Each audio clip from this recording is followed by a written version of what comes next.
พิ่นก็บ่แม่นสิว่าเว้าปุ๊บแล้วก็โอนปั๊บเนาะเจ้าก็ได้ก็ต้องใช้เวลามะนาวเมื่อยน้ำเจ้าได้เนาะมะนาวเนาะเมื่อยกินซื้อาเป็นจังได๋คือว่าโทรขอเงินนำผู้รักผู้ใหญ่ทุกมื้อบ่มีอันนี้บ่มีกินมีอยู่นี่คือแบบความคิดเจ้าเองบ่ชอบมาหาหรือว่าแนะนำกันว่าถ้าว่านั่นก็ให้ตูไปนี่นั่นมีแนะนำอยู่บ่เพิ่นบ่ได้วันนี้คือเพิ่นสิสอนเฮามื้อใดสิสอนบัดแม่นนั่นแหละสิช่วยเฮาบ่ได้อมะนาวนาคตนี่ยาเจ้าอีกมะนาวไอ้จะเข็มยาเจ้านะโจอีก2เข็มอีก2เดือนก็เบิดสมมุติบ่ได้ซักเด้บัดนี้มันสิเป็นแบบใดบัดนี้ก็เป็นไปได้เด้สิลองยามึงบ่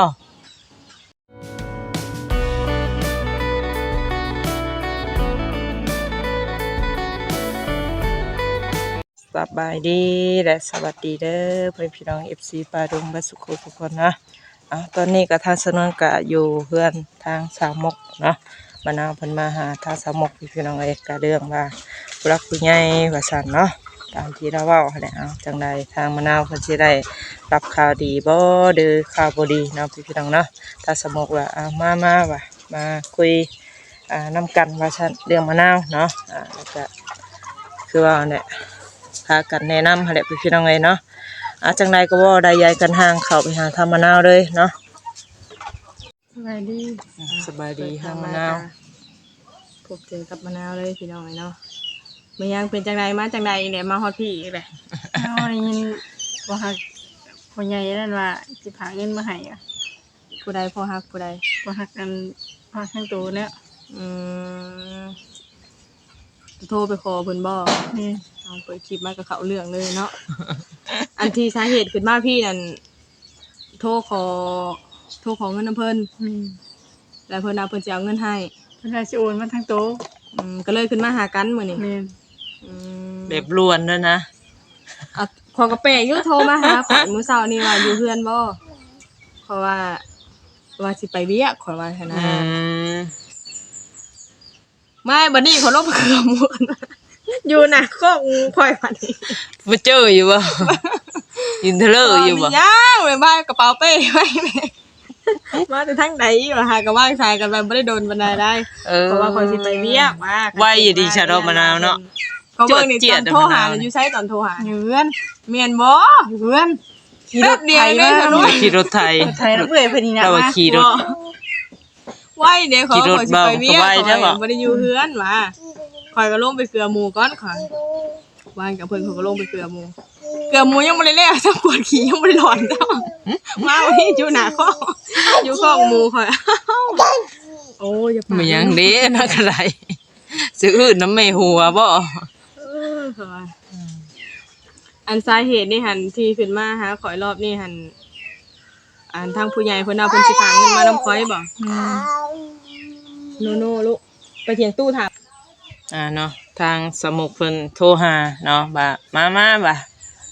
มาถามมะนาวน้ำกันบ่ผมจะคุ้มเว้าเลยบ่าเอ้ยเนาะคือว่าผู้ใหญ่ยังบ่ได้ติดต่อมาทางลาวมะนาวมันน่าให้ทุรอบคอบเด้อปัญหาน่ะบ่ต้องใจร้อนถ้าว่าผู้ใหญ่หรือว่าผ่านแล้วนะเราก็สิโทรหาดอกโตก็บ่ได้มาเสียเวลาตัวมาสิแหละเพิ่นก็บ่แม่นสิว่าเว้าปุ๊บแล้วก็โอนปั๊บเนาะเจ้าก็ได้ก็ต้องใช้เวลามะนาวเมื่อยน้ำเจ้าได้เนาะมะนาวเนาะเมื่อย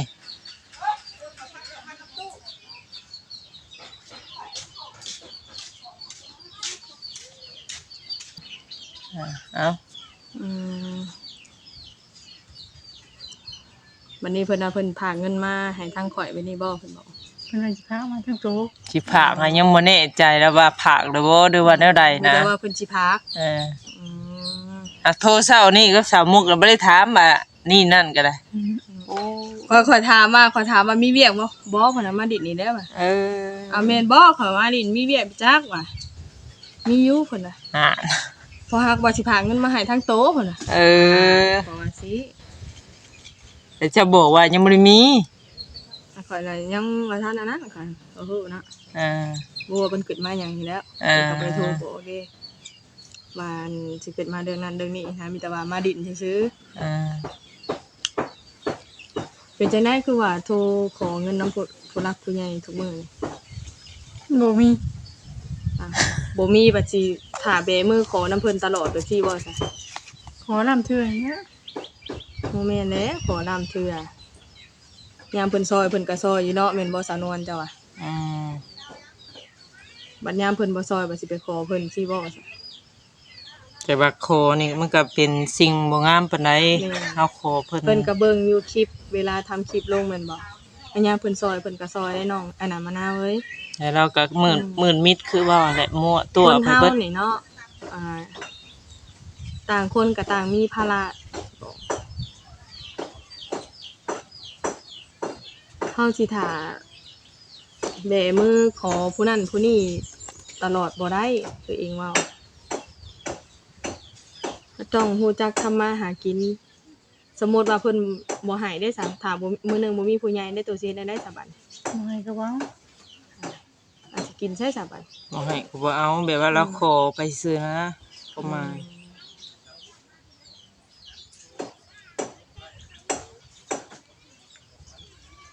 บ่บางเทื่อผัดคือเราไปเนาะไปโทรหาผู้นั้นผู้นี้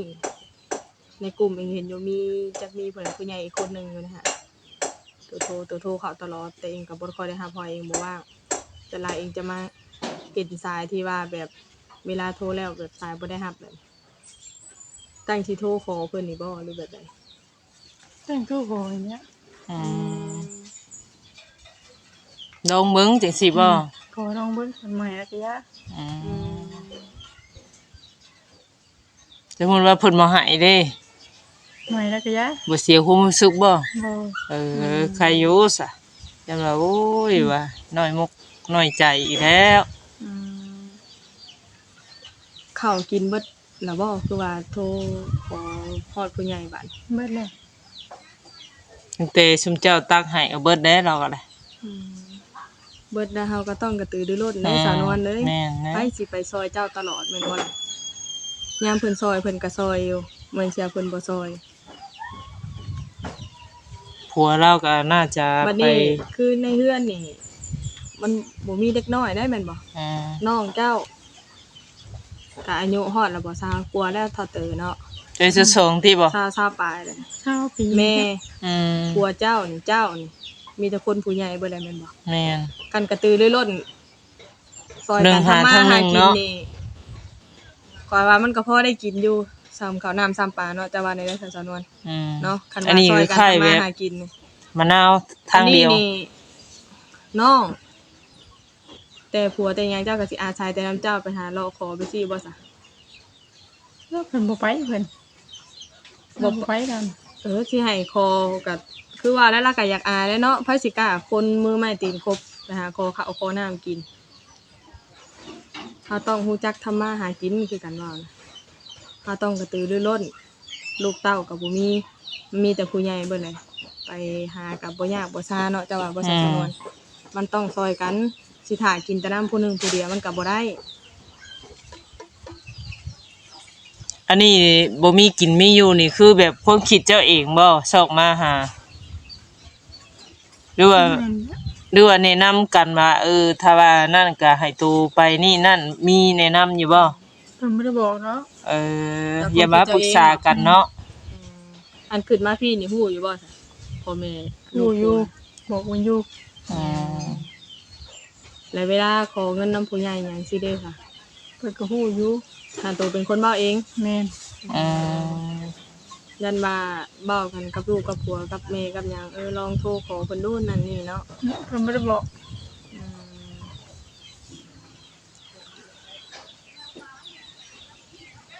วันนี้คือเพิ่นสอนเพิ่นสิสอนฮอดมื้อใดซะสำนวนบัด แม่นนั่นแหละสิซอยฮอดบ่ได้ อ มะ นาน าว คตนี่ยาเจ้าอีกนี่มะนาว ไอ้จะเข็มยาเจ้านะ โจ อันนี้2เข็มอีก2เดือนก็เบิดสมมุติบ่ได้ซักเด้บัดนี้ อืม มันสิเป็นแบบไรบ้านี่ ก็เป็นไม่ได้เด้ สิลองยามึงบ่ มันบ่มีก็สิได้ยาแล้ว ลองยาเบิ่งเนาะ บ่มีก็สิได้ยาซักแล้ว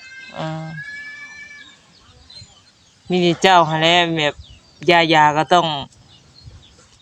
บ่ต้องคิดหยังหลายเนาะมีแต่ปล่อยวางนี่นั่นก็คือสิดีขึ้นอยู่ห่างกายเจ้าก็ได้แล้วก็สิใช้ความคิดอยู่แล้วมะนาวก็แบบว่าพึ่งพาไผบ่ได้นั่นแหละคิดแต่ว่ากูมีกินแล้วเราเองไปหานะ กับบ่สามัคคีกันข่อยเบิ่ง ก็อีกอย่างก็แบบครอบครัวใส่มะนาวคนเดียวนะประมาณนี้มะนาวบ่ไปก็คือบ่มีกินบ่มะนาว มีแล้ว หา คันไปก็ไปหาใครอยู่ได้สานวนอันนี้ไปหาเลาะพอยังไม่ซี่ว่าได้แท้เจ้าอ่ะ มันก็คือว่าเอานะ มันเบิ่งมันบ่อยากงามมะนาวเลย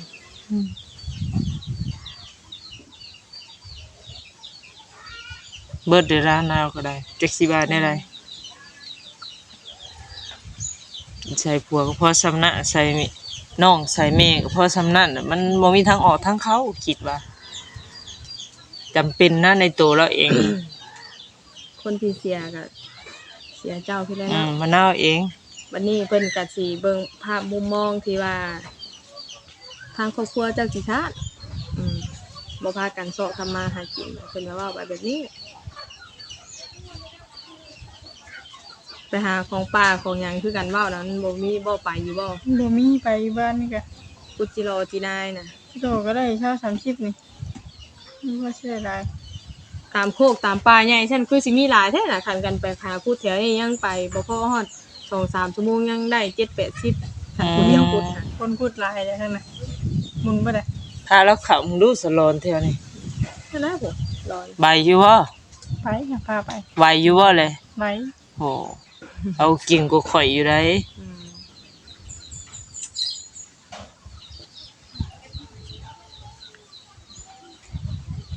สิว่าได้ไรเนาะ เป็นสุกแล้วมันอุปจักความเว้าแล้วค่อยค่ะมีแต่ผู้แลถ้าพังข่าวเด้อว่าจังได๋ล่ะ อยากจะโทรบ่อีก ขอโทษได้ถ้าเพิ่นโทรมาเพิ่นแน่เนาะแต่ว่าบ่สายสนวนข่อยก็บ่กล้าโทรได้สิถามว่าทางพ่อสิเอาเงินให้น้องมะนาวบ่นั่นนี่ข่อยก็บ่กล้าเว้าได้มะนาวเอ้ยอันน้องที่จากเพิ่นโทรมาเองว่าทางอันพ่อนี่สิซอยทางน้องมะนาวซื้อข้าวซื้อน้ำสิใช้ยุ่นบ่ให้เจ้าโทรเจ้ากล้าโทรบ่สายสนวนสู่ผู้ใหญ่ทางเจ้า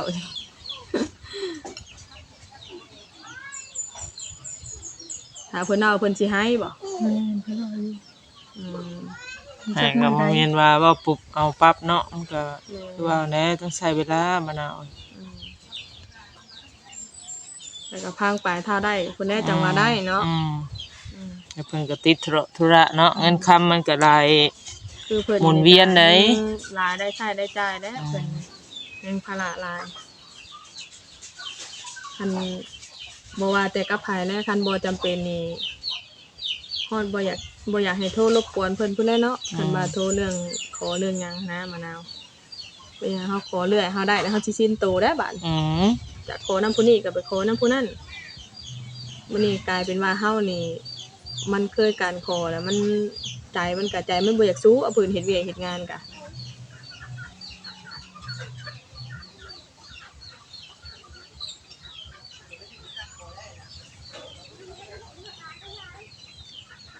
มีแต่พังข้าวคันว่าได้ก็จังว่าได้เด้อ จะว่าในคลิปอันชาวบางว่านี่ก็จะว่าพ่อฮักสมุกนี่จักบ่ บ่บ่ได้เว้าได้ว่า เอาคือว่าเราบอกว่าขอเงินนั่นอิหยังจากอันผู้ใหญ่จากโนเวย์บ่ บ่แม่น บ่แม่นบ่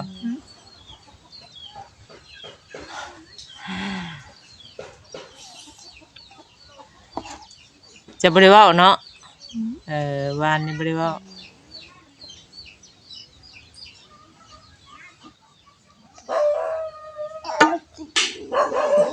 ยากเด้อเราก็ได้สิว่าแนวใดเฮาก็สิแนะนำแนวใดก็แนะนำก็สุดความสามารถสำที่เฮาแนะนำได้อันนี้ก็ เกินขอบเขตแล้วก็คือว่าอันนี้ ที่เฮาคือว่าเอาแลครอบครัวก็เฮาสิท่าแต่ผู้หลักผู้ใหญ่ซอยมันก็เป็นไปบ่ได้เนาะเฮาสิท่าเบมือขอแต่นำเพิ่นยามที่ว่าตกทุกข์ได้ยากยามอันนี้เพิ่นก็เคยสุดเคยซอยไปเด้ ที่อาศัยแต่เพิ่นก็เป็นไปบ่ได้ดอกมะนาวเอ้ย เงินน้ำทงเพิ่นภาระเพิ่นก็เหมือนเสียเพิ่นบ่มีเนาะเพิ่นก็หาเช้ากินค่ำคือกันได้คือบางคนก็ ทางที่ดีเฮามีห้องไว้ก็ยังดีกว่าเนาะเอาซองเฮาหาเพิ่นซอยก็เอาเพิ่นบ่ซอยก็อย่า คือคันคือเพิ่นอยากซอยนี่เพิ่นก็ซอยอยู่แล้วเนาะแม่นบ่สาวนวลคือเฮาก็ซื้อโตนี่มาเนาะการนี่ก็ทำคลิปให้เพิ่นเบิ่งอยู่แล้วคนก็เห็นทั่วโลกว่าไปมาแบบใดเนาะทางน้องมะนาวทางเพิ่นนี่ก็ติดตามเจ้าตลอดได้มะนาวเอ้ยทางผู้หลักผู้ใหญ่หรือว่าทาง FC หลายผู้หลายคนก็เขาอยากเบิ่งจุดการเปลี่ยนแปลงของเจ้า หลังจากที่รักษาขึ้นแล้วดีขึ้นแล้วว่าเจ้านี่สิเป็นไปแบบใดทำมาหากินอยู่บ่หรือสิแบบนี้ตลอดไปเลยบ่หรือจังได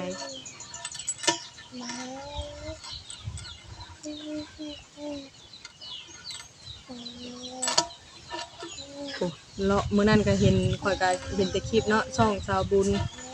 ขึ้นมาแล้วก็ไผตู้สอบตู้ซีดเนาะหลายคลิปได้มื้อน่ะ แต่ว่าทำคลิปเผยแพร่อยู่หลายคู่หลายคนอยู่ อย่าปะเนาะเฮาต้องสู้ได้ มันเป็นไปเลย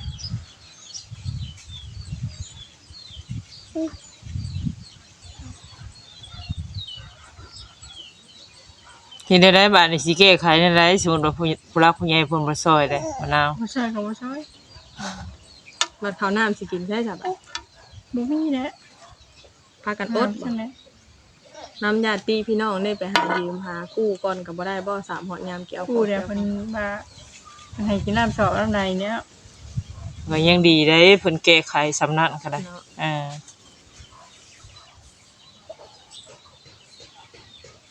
ให้ครอบครัวไผมันเนาะ บ่ตีได้ภาระก็คือว่าเอาหั่นแหละ หลายสิ่งหลายอย่างได้มะนาวเอ้ย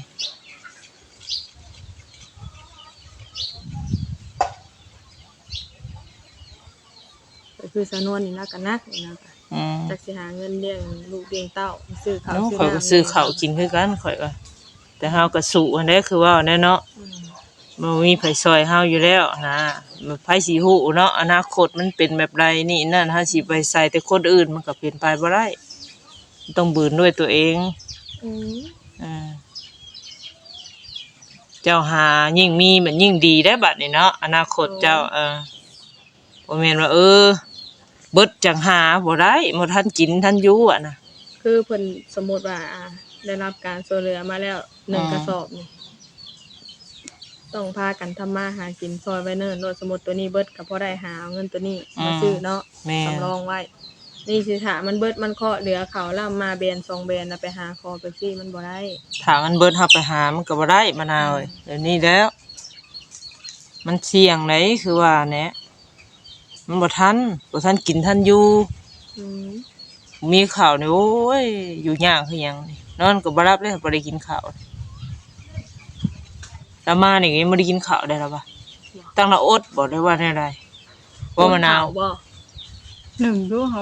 มันบ่อยากสอน เราว่ากินน้ำปั่นอิ่มแล้ว มันยังเศร้าโพดเพื่อเราขึ้นมาพีเดย์แล้วค่ะ โอ้ย บ่ได้ เช้า หา เอง ขาย 9:00 น 10:00 น ตลาดนั เนี่ ด ย บ่มันจัง บ่ได้ว่าไปว่านี่บ่ได้น้ำไม้น้อยๆนึง ไปต้องไปแต่เช้า ว่าได้เราหาเขตแต่หน้าแล้วหั่นน่ะมันบ่มีแต่โต๊ะหาบาด น้ำไม่ไหลได้ ไม่ได้ก็ต้องพัวพันกับหมูให้ยันดงป่าคือว่าแนะนำอยู่ คันเฮาบ่จักหลอนมันก็บ่ฮู้อีกนะ ก็แบบว่าไผสิไปลงไปป่าไปหาหน่อไม้ไร่สวนนี่เด้อแถวนี้นี่นั่นเฮาก็ต้องนั่นเลยมะนาวไม่สิงุบๆกำงาบอยู่แต่ครอบครัวตัวเองมันก็บ่ฮู้หยังเด้ คือผัวเจ้านี่ก็คือเต๋อเนาะต้องไปหาเงินหาหยังมาเลี้ยงครอบครัวแม่นบ่ล่ะสมมุติว่า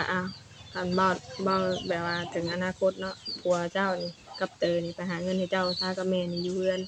น้องแอมก็ไปไทยนี่ อืม ก็มันพอได้พอซื้ออยู่ซื้อกินซื้อข้าวซื้อน้ำนะคันว่าตั้งใจโศกกันทำมาหากินอย่างจริงจังเนาะแม่นบ่ อืม คันคิดใส่ครอบครัวได้บัดนี้เด็กน้อยคนหนึงก็บ่มีน้องมะนาวภาระตัวนี้มันก็บ่ค่อยมีอยู่แล้วเนาะมันมีแต่ผู้ใหญ่เบิดแหละเฮาไปหานั่นนี่ซอกทำมาหากินมันก็ง่ายอยู่บ่ได้ยากลูกยากเต้าเด้ อืม ยากลูกยากเต้าบ่จักสิเอาลูกเอาเต้าบ่จักสิไปหาบัดอันนี้พร้อมผัวพร้อมเมียพากันหาพร้อมน้องพร้อมนุ่งก็พากันไปเนาะสมกับเฮาบ่มีเฮาก็ต้องกระตือรือร้นไหนครอบครัวเฮาเด้วันนี้คือเพิ่นซอยมากอะมันหลายคนกินแม่นบ่3-4 คนมีแต่ผู้ใหญ่บ่ได้ข้าวเดือนหนึงคือเจ้าว่าเอาแล้วบ่ฮอดเดือน50 โลค่ะ เขาก็ ไอ้ สอบ เก่งก็ นะ ซาปลายมื้อมีแต่ผู้ใหญ่กินได้บัดกินหลายได้ คือว่าได้อย่างนี้มันได้บัดกินเจ้าเนาะเฮ็ดเวียกเฮ็ดงานนี่หันไปนี่ไปหันมา เป็นหลักๆก็คือมีแต่ข้าวแม่นบ่มะนาวบ่ได้กินอย่างอื่นบัด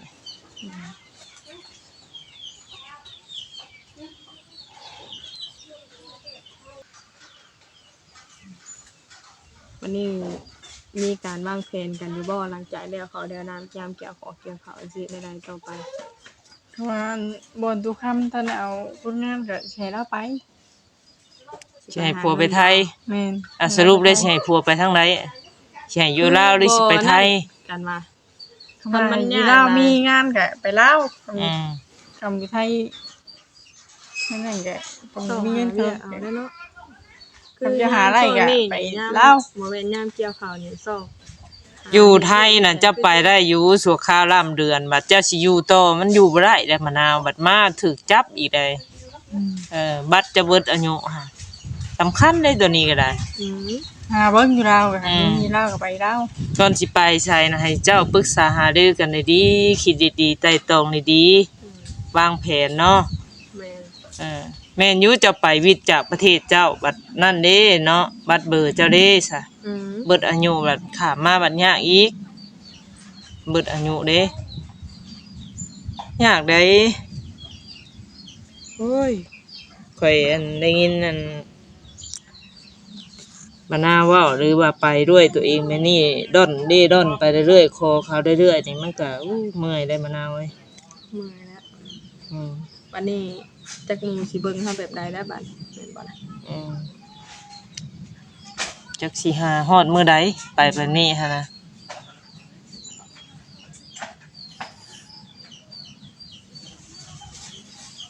จอยก็ยาอีกนี่เนาะ อืม เฮาต้องกระตือรือร้นแน่นี่แหละแม่นเฮาได้ลูกได้ผัวเนี่ยบ่คือนะเฮาตัวผู้เดียวเฮามีลูกมีผัวก็ต้องลูกผัวเนาะแม่นบ่สนวนซอยกันทำมาหากินใส่ครอบใส่ครัว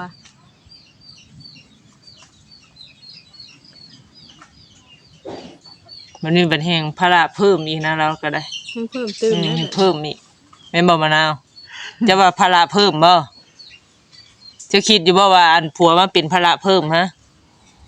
บ่คิดปานใดดอก บ่คิดปานใด อืม ของธรรมชาติเนาะ ก็มาอยู่กับซอยกันทำมาหากินเนาะ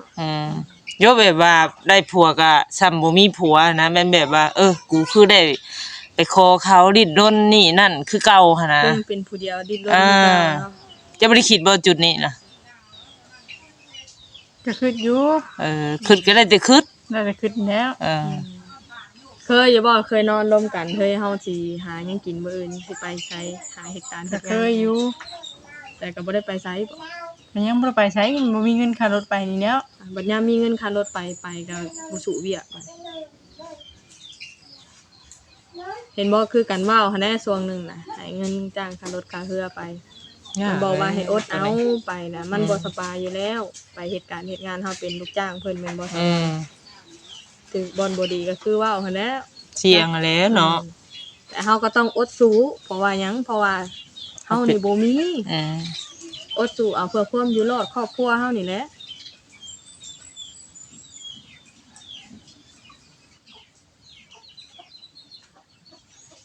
ไปก็ได้จักมื้อตอนน่ะฮอดบ่20มื้อหา สิไปมื้อนะบ่ หา ข่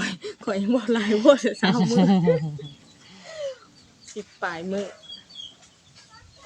บัดนี้เงินให้ก็บ่แม่นน้อยเด้จ้างค่ารถค่าเรือไปหั่นเนาะเงิน 2,000 บ่ค่อยให้ตอนน่ะ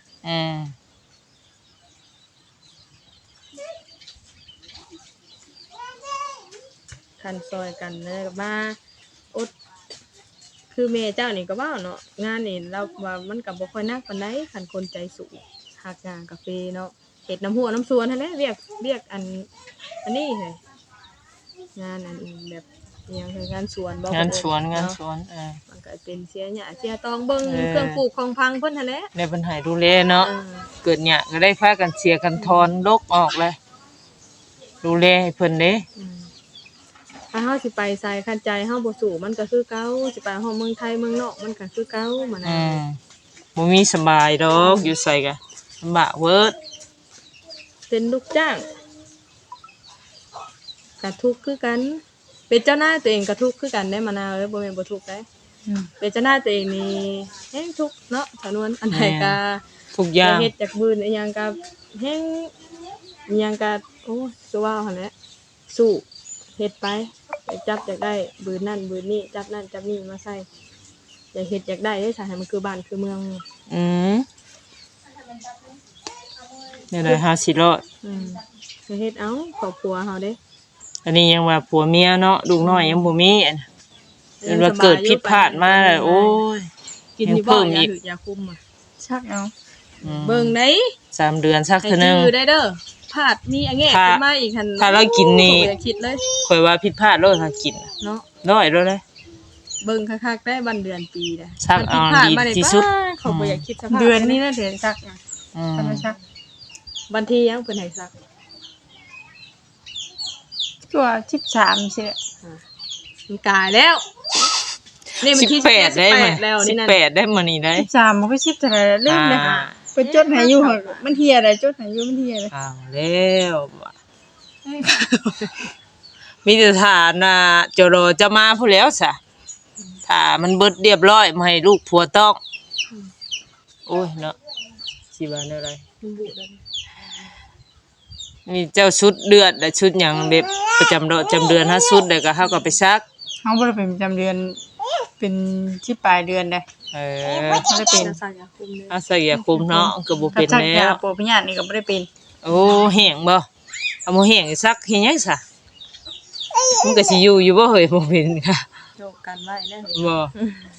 นี่มันฮอดเนาะมันอยู่มาเฮ็ดได้ซะย่านติคนที่ทุกข์ทั้งใจทุกข์ทั้งกายน่ะพี่แด้มะนาวพี่แด้อุ้มลูกเจ๊หาคอเข่าว่าบัดกันมีลูกเนาะบ่เห็นแต่ทางอันน่ะเสปูนมาแล้วข่อยน่ะเนาะเอ้ามันมีแต่ลาวได้บืนนี่ใช่บัดเจ๊บ่คือเขาเด้เขาบ่คือเลยเขาเว้านั่นไดบ่คือเฮาก็คือเอาเด้มันจำเป็นเด้เฮาค่อยมีแต่แบบซั่นเด้เขาบ่ได้ขอเขาเด้แถวน่ะเขาขอเงินชีวิตเฮามันต้องไปหน้าเฮามีลูกมีผัวเขาเบื่อแน่บัดบ่คือเขาได้มะนาวดีขึ้นแม่นบ่สนวนจะว่าบ่ซั่นแล้วสิเอาผัวแล้วมาทุกข์กว่าเก่าย่ำแย่กว่าเก่าหาเลาะขอข่าวไปสิโอ้มันบ่เป็นยอมแล้วท้อแล้วเมื่อยแล้วแบบนี้เฮามีลูกมีผัวแล้วมันทำมาเป็นครอบเป็นครัวได้มันก็ต้องล่ะไก่กินอันนั้นนั่นเจ้าล่ะพอหลายมันหาวซ้ำอ่ะเหยียกนอนบัดคือกันเว้าเด้อพังข้าวได้จังว่าได้เด้อบ่ยากดอกถ้าได้คือเว้าอันแล้วถ้าว่าบ่ได้ก็คำโทรน่ะบ่ได้อันเครื่องของแม่น่ะมันเวลาคนโทรเข้าไปแล้วมันทำบ่ได้เครื่องไผหันวิดาโทรหาเราน่ะเครื่องนั้นแล้วบัดละพังตู้เด้ละพังตู้แล้วเชื่อมมันนั่นเด้แล้วเชื่อมมันเป็นเวลาคนโทรเข้าไปมันบ่ได้ยินเอาเวลาบัดอันโทรออกคือได้ยินค่ะบัดโทรเข้าบ่ได้ยินแล้วพังตู้เด้แล้วเชื่อมตู้แบบว่าเชื่อมน่ะบ่ได้ออกเลยบัดนี้บ่ได้จังได๋เชื่อมแล้วบ่ได้ปิดเลยเชื่อมไม่เลยตู้บ่ปิดมันก็โทรติดอยู่นะเฮ้ยเชื่อมบ่หรือว่าเราปิดเสียงบ่โทรหาเครื่องกันก็ได้ สไลด์เพื่อโทรคำเป็นโทรกัน เครื่องได้ทานที่อันตัวโทรทุกมื้อที่ว่าโทรไปนั่นนี่น่ะ เครื่องนี้แล้วค่ะปิด YouTube ก่อนปิดอันนั้นก่อนถึงโทรได้นะปิดอันนั่นนะปิดอันเชื่อมนะ อืม ถึงโทรได้นะเอาบ่ปิดก็โทรบ่ได้ยิน อืม คือตัวโทรมื้อนี่ก็บ่ได้ยิน โอ้ยจักสิว่าแนวใดมะนาวเอ้ยจักสิไผซอยได้ซำใดคือเว้าเอาแล้วจักสิบอกเจ้าแนวใด แม่บอก จน ไป ปัญญาได้ บอกไปก็คือเก่าเนาะ แม่ บอกก็คือเก่า จักสิแนะนำเจ้าแบบใด สู้มะนาวเอ้ยเลิกกันสิบอกกับผู้รักผู้ใหญ่นี่ถ้าบ่จำเป็นนี่บ่ต้องโทรหาเพิ่นพัวพันเพิ่น เพิ่นอยากให้เพิ่นโทรมาเองก็มี คันเพิ่ เนาะ นอยากให้นี่เพิ่นช่วยเหลือเฮาเองเพราะว่าหนึงนี่เฮาก็ทำคลิปอยู่แม่น อื บ่ ม ออกโซเชียลตลอด เพิ่นก็มีภาระของเพิ่นยามเพิ่นซอยเพิ่นก็ซอยแม่นบ่ได้ซอย ถึงช่วงแล้วเพิ่นบ่ซอยก็คือบ่ซอยเฮ็ดได้ซะ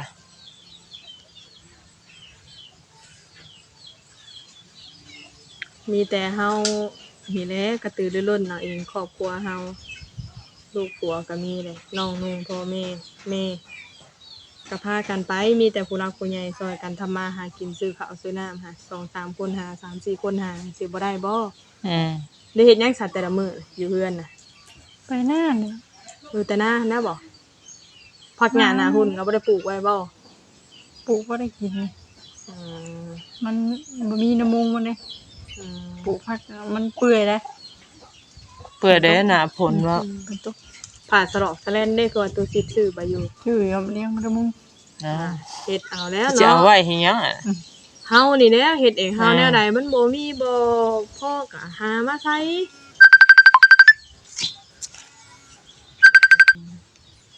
คือกันเว้าหั่นแหละมีแต่ว่าสู้เด้อมะนาวเด้อ ต้องมุกตั้งใจได้เฮ้ยไปอ่อนเตาะตอแตะได้ ไปหาไป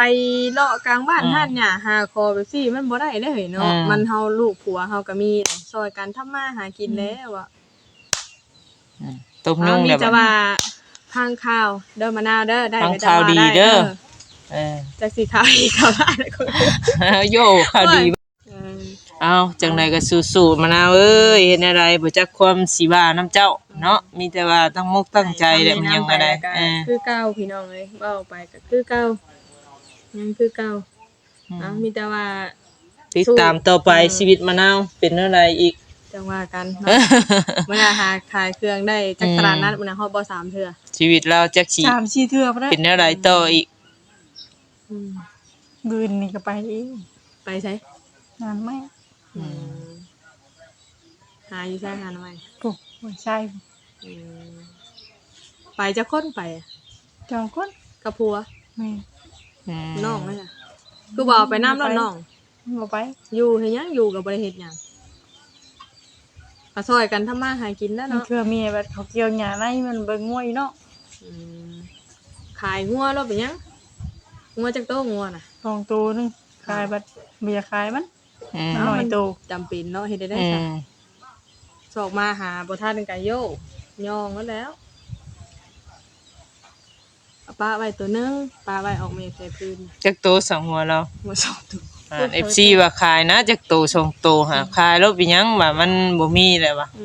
เอาก็ไว้เฮาเลี้ยงสัตว์สาว่าจริงก็ไว้ยามแก้ไขไปนี่แหละยามสอกมาหาบ่ทันแบบฉุกเฉินจำเป็นไปนี่แหละเนาะ โย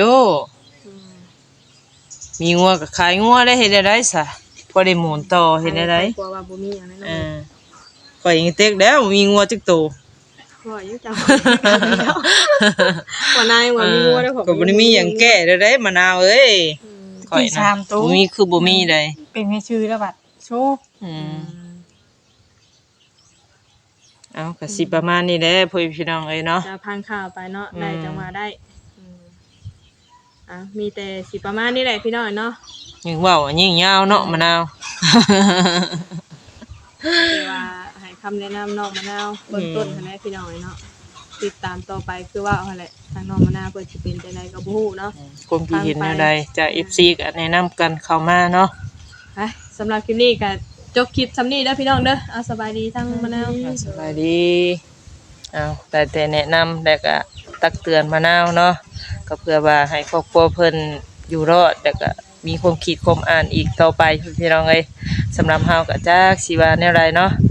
จังใดก็ผิดพลาดกันได้ขอโทษขออภัยพี่น้องเอ้ยสำหรับคลิปนี้ไปแล้วขอกล่าวคำว่าสบายดีเนาะ